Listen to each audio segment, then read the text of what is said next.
Bleh. I'm very careful with negative criticism. I thought I handled that last one really well, actually, with the negative criticism. This movie is so fucking bad. I'm sorry. I'm just going to say it. I don't care. The filmmaker, I don't know if George McCowan is still around, but this was a clunker. I mean, this was so, let me tell you something. I have been meaning to watch Frogs from 1972. I've been meaning to watch Frogs for almost 2.5 decades. Almost 2.5 decades.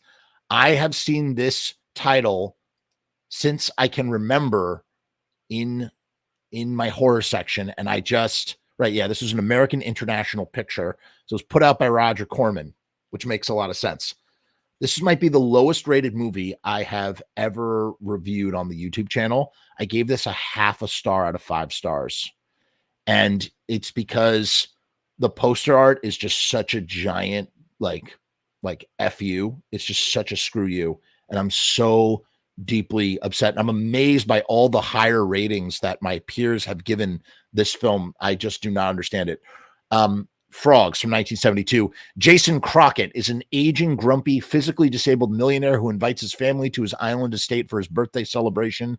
Pickett Smith is a freelance photographer who is doing a pollution layout for an ecology magazine. Jason Crockett hates nature, poisoning anything that crawls on his property. On the night of his birthday, the frogs and other members of nature begin to pay Crockett back. That is a very generous synopsis about, once again, what is going on in this movie. That was the theme for this week. What the hell is going on? Because I have no friggin' idea what is going on in this movie. It's just a lot of shots of frogs, up close frogs. I thought we were going to get some giant, like, mutant frogs hopping around eating people. Do you see the hand sticking out of the frog's mouth here? Okay.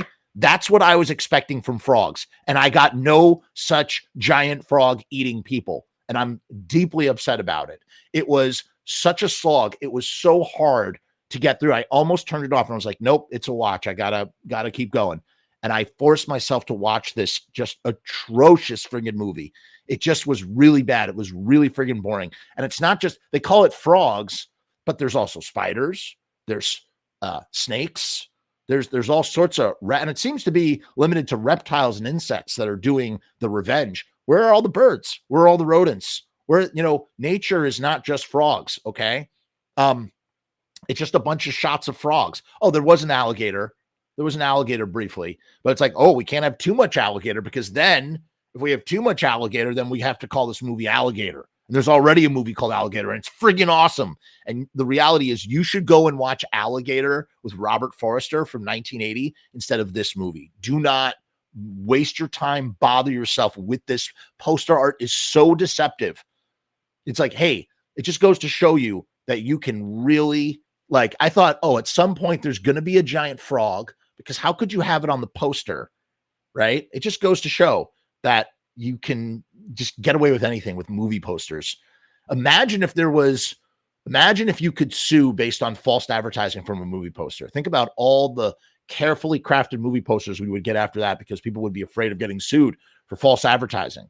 I mean, you see all these class action lawsuits online for, like, the lemonade doesn't have real lemons in it. Let's sue, like that sort of thing.